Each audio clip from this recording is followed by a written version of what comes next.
का रुख कर लेते हैं, जहां पर सलुम्बर से बीजेपी के प्रत्याशी विजयी हुए हैं। राजस्थान की 7 सीटों के उपचुनाव के नतीजे, सलुम्बर विधानसभा सीट पर बीजेपी जीती। बीजेपी की शांता देवी ने चुनाव जीता है। ये बड़ी खबर है, जहां पर राजस्थान की 7 सीटों के उपचुनावों के नतीजे अब धीरे धीरे आना शुरू हो चुके हैं और वहीं सलुम्बर विधानसभा सीट पर बीजेपी जीती है। बीजेपी की शांता देवी यहां से मैदान में थी और शांता देवी के सिर सजा है जीत का सेहरा। सलुम्बर से शांता देवी बीजेपी ने मैदान में उतारी थी और शांता देवी यहां से विजयी हुई हैं। आखिरी राउंड में बीजेपी ने यहां बाजी पलट दी। राजस्थान की 7 सीटों के उपचुनावों के नतीजे, सलुम्बर विधानसभा सीट पर बीजेपी ने जीत हासिल की है। बीजेपी की शांता देवी यहां से मैदान में थी, जिन्होंने आखिरी राउंड में बीजेपी ने बाजी को पलट दिया और यहां जीत का सेहरा बीजेपी प्रत्याशी शांता देवी के सिर सजा।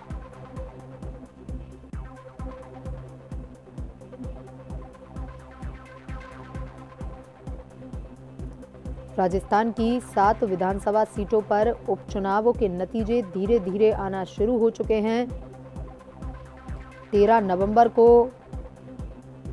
मतदान हुआ था और वहीं अब नतीजे धीरे धीरे सामने आने लगे हैं।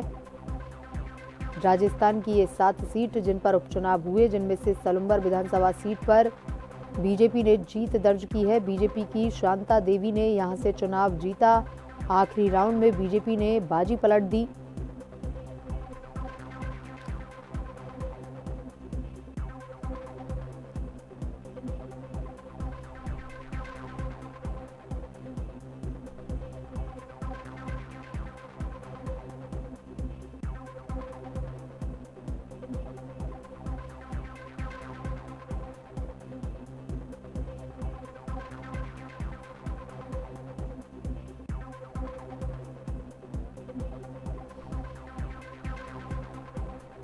और इसी खबर पर ज्यादा जानकारी के साथ हमारे संवाददाता भगवान प्रजापत ऑनलाइन पर जुड़ चुके हैं। भगवान, सलुम्बर से बीजेपी प्रत्याशी शांता देवी की जीत हुई है। आखिरी राउंड में यहां पर बीजेपी ने बाजी पलट दी है।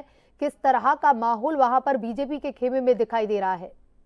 बिल्कुल, बीजेपी की जो प्रत्याशी है शांता देवी, उसने अंतिम जो 2 राउंड थे उसमें जीत हासिल की है। लेकिन उससे पहले लगातार जो है 15 से 17 राउंड तक जो बीजेपी के प्रत्याशी थे, बाप पार्टी के जिक्र सुना रहा वो आगे चल रहे थे। लेकिन जो अंतिम 4 से 5 राउंड जो गिनती हुई, गिनती के दौरान बीजेपी ने बढ़त हासिल की और उस पर जीत हासिल की।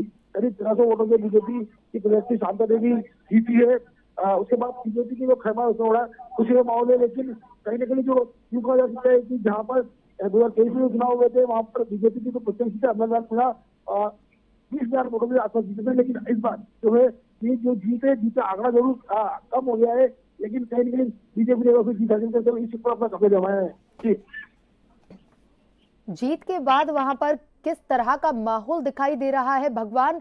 क्योंकि बीजेपी जो है वहां लगातार जोर शोर से वहां पर प्रचार प्रसार में लगी हुई थी। ऐसे कौन से मुद्दे रहे बीजेपी के वहां पर जिससे जनता ने खुश हो करके एक बार फिर से बीजेपी के प्रत्याशी को वहां पर अपने लिए चुना है? हाँ बिल्कुल, आपने बात कही कि माहौल की तो यहाँ पर जिस बीजेपी के जो पार्टी के कार्यकर्ता है, जो नेता है, वो खुश दिखाई दे रहे हैं। पूरा फोकस था, पूरा मेवाड़ और मेवाड़ की जो नेता थे बीजेपी के, सबको पूरा फोकस था सलुम्बर सीट पर। लगातार जो है यहाँ पर उनकी स्थिति यूं कह सकते हैं कि जब ये सीट खाली हुई उसके बाद बीजेपी के जो नेता है लगातार प्रचार प्रसार कर रहे थे, क्योंकि उनका मानना था कि उपचुनाव से जीत हासिल करे, इसके लिए मेहनत करनी होगी। हालांकि स्थिति के बाद अब जो है बीजेपी की जो प्रत्याशी क्षमता के बाद जीती है, लेकिन कहीं ना कहीं जो मार्जिन है, मेरे पास बताना चाहूंगा, जो मार्जिन है वो कम हुआ है। 2023 में जो 10 चुनाव हुए थे, जश्न की बात करें तो बीजेपी कार्यकर्ता जश्न मना रहे हैं जीत के बाद। जी भगवान, तमाम जानकारी के लिए धन्यवाद। बीजेपी की शांता देवी ने सलुम्बर चुनाव जीता है। सलुम्बर की सीट पर बीजेपी की शांता देवी के सिर सजा है जीत का सेहरा। राजस्थान की ये 7 सीट, जिनमें से सलुम्बर विधानसभा सीट पर बीजेपी की शांता देवी ने जीत हासिल की है।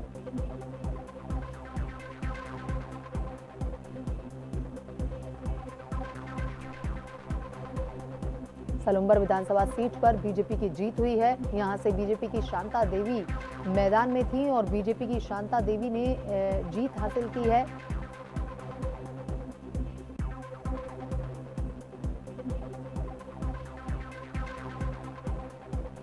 आखिरी राउंड में बीजेपी की शांता देवी ने जीत हासिल की। आखिरी राउंड में बीजेपी ने बाजी पलट दी। राजस्थान की 7 सीटों के उपचुनावों के नतीजे अब धीरे धीरे सामने आने लगे हैं। 84 से बीएपी के अनिल कटारा को जीत मिली है।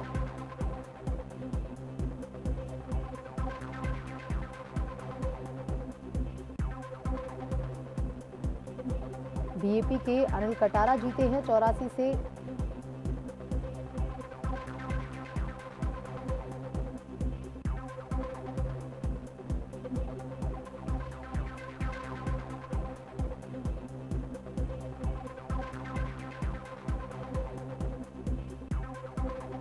दौसा से कांग्रेस के दीनदयाल बैरवा की जीत हुई है